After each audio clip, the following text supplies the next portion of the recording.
Hi everyone and welcome to legal logics. इस video से हम शुरुआत करने वाले हैं भारतीय साक्ष्य अधिनियम सीरीज की और इस सीरीज में हम सभी सेक्शन को बेसिक से एडवांस तक समझेंगे with case laws and important questions. So tighten your back and let's begin.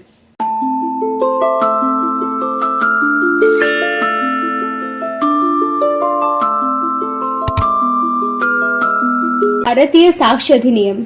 तो सबसे पहले हम समझते हैं कि साक्ष्य का क्या मीनिंग है। एविडेंस को हिंदी में कहते हैं साक्ष्य। साक्ष्य का मतलब है किसी भी चीज की जांच कराना ताकि उसे प्रूव या फिर डिसप्रूव किया जा सके। तो ज्यूरिस टेलर के हिसाब से वो सभी चीजें जो किसी मैटर को प्रूव या डिसप्रूव करती हैं उन्हें एविडेंस कहा जाता है। वहीं सर फिप्सन ने एविडेंस को टेस्टिमनी बताया है। टेस्टिमनी यानी कि गवाही, चाहे वो ओरल हो, डॉक्यूमेंट्री हो या फिर रियल हो, जिसे लीगली रिसीव किया गया हो किसी फैक्ट को प्रूव या डिसप्रूव करने के लिए। यहाँ ओरल एविडेंस का मतलब है विटनेस द्वारा दी गई गवाही। वहीं डॉक्यूमेंट्री एविडेंस का मतलब है रिटन रिकॉर्ड्स या कोई फिजिकल ऑब्जेक्ट जैसे knife, blade, bottle, keys, reports, ये सब। और वहीं रियल टेस्टिमनी यानी कि डायरेक्ट एविडेंस जो किसी फैक्ट को साबित करता है। तो यहां तक हम एविडेंस का मतलब समझ चुके हैं, टेस्टिमनी का मतलब समझ चुके हैं एंड प्रूफ का मतलब होता है कि किसी भी फैक्ट का असर्शन या फिर डिनायल करना, यानी कि किसी भी फैक्ट को एक्सेप्ट या फिर डिनाई करना। सो लॉ दो कैटेगरीज में डिवाइडेड है, सब्सटैंटिव एंड प्रोसीजरल। वो लॉ जो कि राइट्स एंड ड्यूटीज डिटरमाइन करते हैं उन्हें हम सब्सटैंटिव लॉ कहते हैं, जैसे कि बीएनएस, इंडियन कॉन्ट्रैक्ट एक्ट। वहीं बात करें प्रोसीजरल लॉ की, तो वो बताते हैं कि किसी भी मैटर को कोर्ट या अथॉरिटीज के सामने कैसे प्रेजेंट करना है, जैसे कि बीएनएसएस और सीपीसी। तो अब आप मुझे बताओ कि भारतीय साक्ष्य अधिनियम प्रोसीजरल है या फिर सब्सटैंटिव है।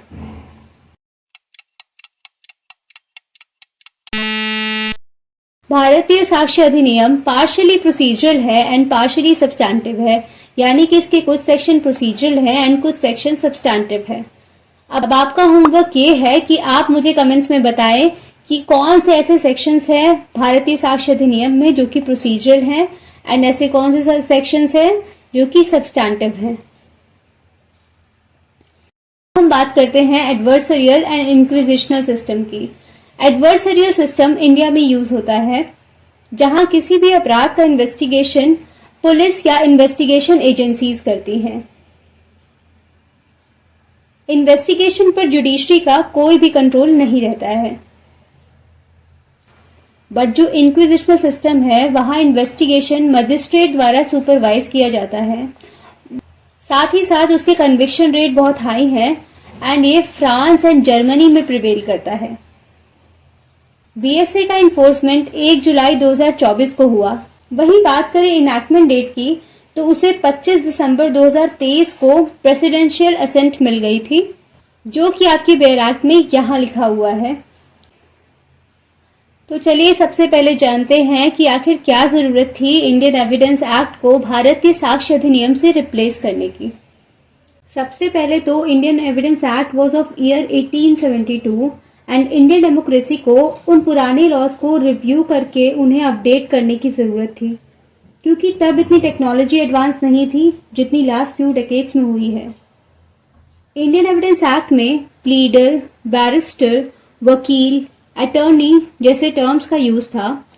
बीएसए में उन टर्म्स को एडवोकेट से रिप्लेस किया गया है। साथ ही साथ सेकेंडरी एविडेंस के स्कोप को भी एक्सपैंड किया गया है। Now here we have preamble. So according to preamble, BSA एक ऐसा एक्ट है जो कंबाइन करके प्रोवाइड करता है general rules and principle of evidence for fair trial. And parliament ने इसे 74th ईयर ऑफ रिपब्लिक यानी कि 2023 में इनैक्ट किया है। तो अब हम चलते हैं पार्ट 1 चैप्टर 1, जो कि प्रिलिमिनरी इंफॉर्मेशन देता है। सबसे पहले सेक्शन 1 बात करता है शॉर्ट टाइटल की, जो कि ये है दिस एक्ट में बी कॉल्ड द भारतीय साक्ष्य अधिनियम। तो इस एक्ट का टाइटल हमें क्लॉज 1 से पता लग गया। के बाद ये बात करता है एप्लीकेशन की, जो कि हमें क्लॉज 2 में मिलता है। It applies to all judicial proceedings in or before any court including court martial.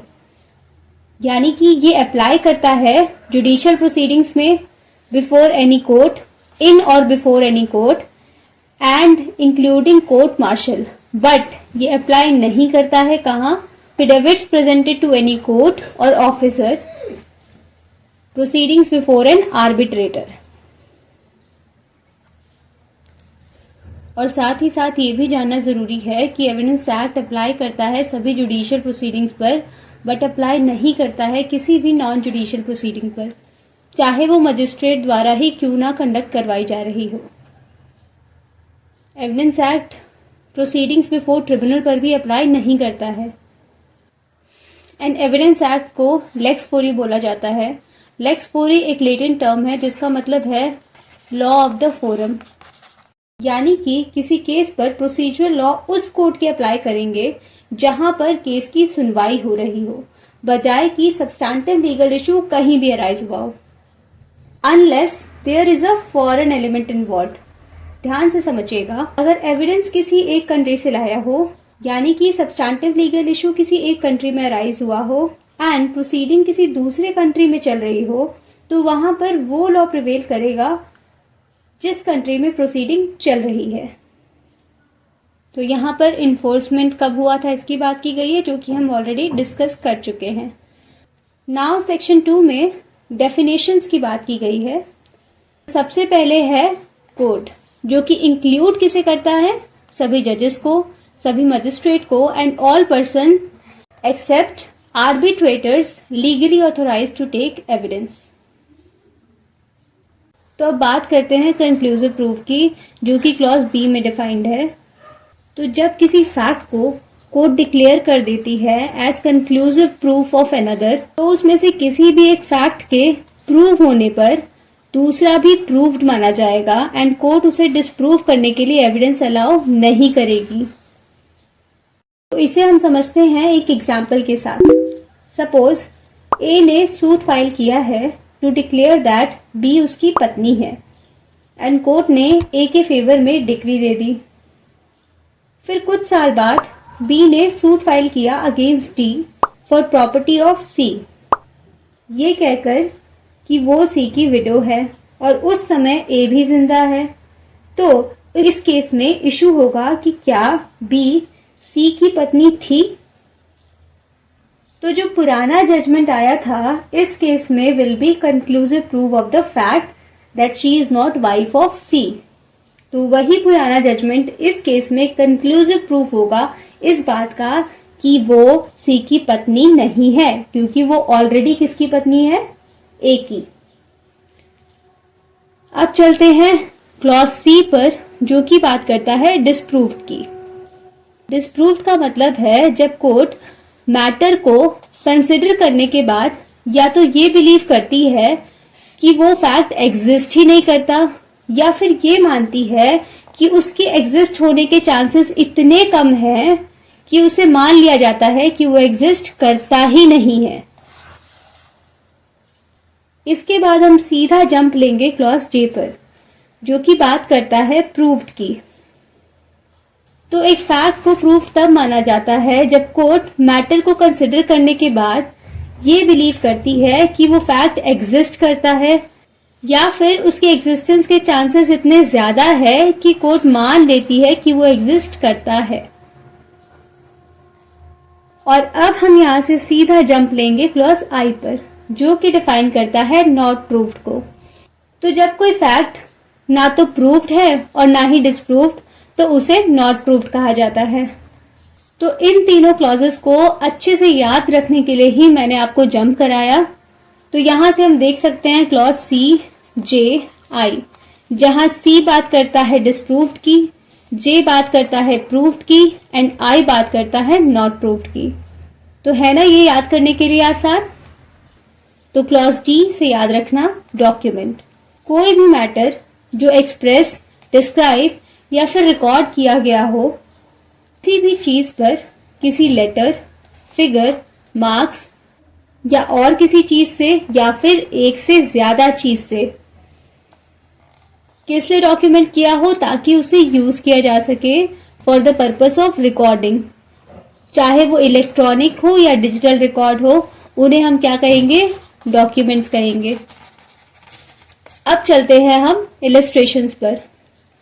तो एक राइटिंग डॉक्यूमेंट है, जी हाँ। क्या वर्ड्स प्रिंटेड लाइथोग्राफ डॉक्यूमेंट है? जी हाँ।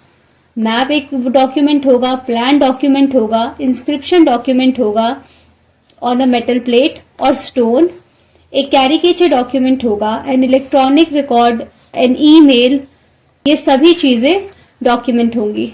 नाउ मूविंग टू एविडेंस, जो कि क्लॉज ई में डिफाइंड है, जिसका मतलब है वो सभी स्टेटमेंट्स, चाहे वो इलेक्ट्रॉनिक ही क्यों ना हो, जिसे कोर्ट ने परमिट किया हो to be made before it by, किसके द्वारा? By witnesses. किस मामले में? In matters of fact under inquiry, ठीक है। एंड उन सभी स्टेटमेंट्स को हम क्या कहते हैं? ओरल एविडेंस कहते हैं। तो वो सभी स्टेटमेंट्स जो कि विटनेस देते हैं इन प्रेजेंट ऑफ कोर्ट, उन्हें हम क्या कहते हैं? Oral evidence. Moving to the second part of this clause, जो कि कहता है वो सभी डॉक्यूमेंट्स भी एविडेंस है जो कि इंक्लूड करते हैं किसे? इलेक्ट्रॉनिक या फिर डिजिटल रिकॉर्ड को, जो कि प्रोड्यूस होंगे for the inspection of the court, and such documents are called documentary evidence. चलते हैं क्लॉज एफ पर, जो कि बता रहा है फैक्ट के बारे में। तो फैक्ट क्या इंक्लूड करता है? एनीथिंग, स्टेट ऑफ थिंग्स और relation of things capable of being perceived bye senses. यानी कि ये क्लॉज बात कर रहा है फिजिकल फैक्ट की। वहीं इसका सेकेंड पॉइंट बात करता है any mental condition of which any person is conscious of. तो ये बात कर रहा है साइकोलॉजिकल फैक्ट की। तो याद रहे एविडेंस एक्ट में क्लॉज एफ दो तरीके के फैक्ट्स के बारे में बात करता है, पहले तो फिजिकल फैक्ट्स एंड दूसरा psychological fact. Now moving to illustrations. पहला एग्जाम्पल कहता है कि अगर कुछ ऑब्जेक्ट्स किसी पर्टिकुलर ऑर्डर में अरेंज है तो वो क्या होगा? एक फैक्ट होगा। एंड ये कैसा फैक्ट होगा? फिजिकल फैक्ट होगा। वहीं बात करें कि एक पर्सन हर्ड और saw something is a fact, तो हाँ ये भी एक फैक्ट होगा। एंड ये कौन सा फैक्ट होगा? ये भी फिजिकल फैक्ट होगा, ठीक है। That a person said certain word is a physical fact, क्योंकि इसमें सेंसेस का यूज हो रहा है ना। That a person holds a certain opinion, has a certain intention, acts in a good faith or fraudulently, ये कौन से फैक्ट्स की बात कर रही है? ये साइकोलॉजिकल फैक्ट की बात हो रही है, ठीक है। तो आपको physical facts and psychological facts में डिफरेंशिएट करना भी आना चाहिए। नाउ मूविंग टू क्लॉज जी। तो एफ के बाद जी आता है, तो इससे आप याद रखिएगा कि पहले फैक्ट की बात की जाएगी और फिर किसकी बात की जाएगी? फैक्ट एंड इशू की बात की जाएगी। तो फैक्ट एंड इशू का मतलब है वो सभी fact from which either by itself or in connection with other facts किसका पता लगता है? एग्जिस्टेंस या नॉन एग्जिस्टेंस का। यानी कि यहां पर बात कैसी हो रही है? पॉजिटिव एंड नेगेटिव, ठीक है। पॉजिटिव एंड नेगेटिव फैक्ट्स की बात की जा रही है। एग्जिस्टेंस या नॉन एग्जिस्टेंस की, नेचर, एक्सटेंट, किसी भी राइट, लायबिलिटी, डिसेबिलिटी, asserted यानी कि एक्सेप्ट की जाए या डिनाई की जाए, इन एनी सूट और प्रोसीडिंग नेसेसरी फॉलोज, तो उसे हम क्या कहते हैं? Fact and issue. यानी कि जब किसी फैक्ट से ईदर बाय इटसेल्फ या फिर उसके कनेक्शन से किसी और फैक्ट के साथ existence, non existence, nature, extent, right, liability, disability पता लगती है, या तो एक्सेप्ट होने की या तो डिनाई होने की किसी भी सूट और प्रोसीडिंग में, तो उसे हम क्या कहते हैं? फैक्ट एंड इशू कहते हैं। तो एक्सप्लेनेशन बता रहा है कि जब भी सिविल प्रोसीजर के केसेस में कोई भी प्रोविजन ऑफ लॉ अप्लाई करता है, तो जब भी कोर्ट इशू ऑफ फैक्ट को रिकॉर्ड करती है टू डिसाइड कि वो सही है या गलत, वही क्या होता है? फैक्ट एंड इशू होता है। तो इसके इलस्ट्रेशन बहुत ज्यादा इंपॉर्टेंट है, इन्हें बहुत अच्छे तरीके से देखेगा। A is accused of the murder of B at his trial, the following facts may be issues. In fact ये जो सेक्शन है ना, ये जो क्लॉज एफ है, जी है, ये सारे बहुत इंपॉर्टेंट है। एंड जो क्लॉज सी, जे, आई बोला मैंने, ये तीनों भी बहुत इंपॉर्टेंट है, इन्हें अच्छे से देखिएगा। नाउ इलस्ट्रेशन कहता है कि A is accused of the murder of B, तो उसके ट्रायल पर ये सारे क्या होंगे, facts may be in issue. क्या इन्हें बी की हत्या की है? That A intended to cause B's death, क्या इंटेंशन था? मेंस्ट्रिया की बात हो रही है।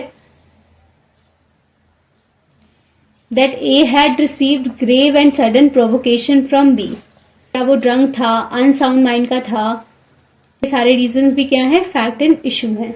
क्लॉज एच बात करता है मे प्रिज्यूम की, तो जहां भी इस अधिनियम में मे प्रिज्यूम यूज हुआ है वहां कोर्ट या तो उस फैक्ट को प्रूव्ड मान सकती है जब तक उसे डिस्प्रूव ना किया जाए, या फिर एविडेंस मांग सकती है उसे प्रूव करने के लिए। वही क्लॉज के बात करता है रेलेवेंट की, तो एक फैक्ट को दूसरे फैक्ट से रेलेवेंट तब माना जाएगा जब वो उस फैक्ट से कनेक्टेड हो उस तरीके से जिस तरीके से इस अधिनियम में मेंशन किया गया है। वहीं बात करें क्लॉज एल की, तो वो डिफाइन करता है शैल प्रिज्यूम।